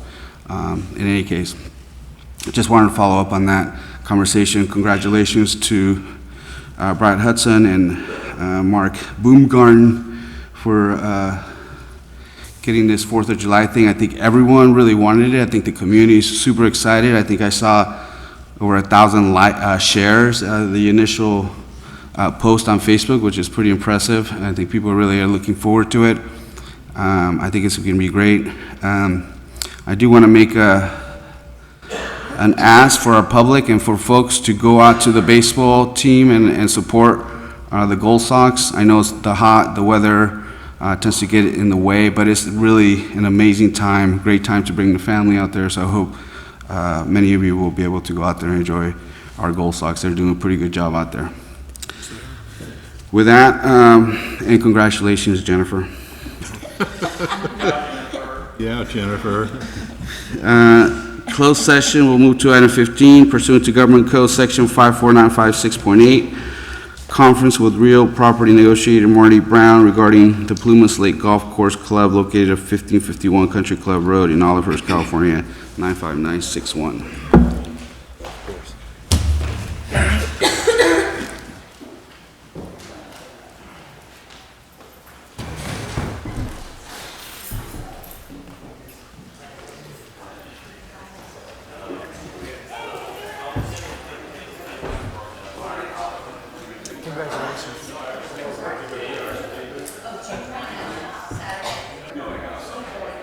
There is no reportable action. We'll adjourn to our regular meeting of the City Council on July 2nd, 2019, 6 p.m. Are you ready?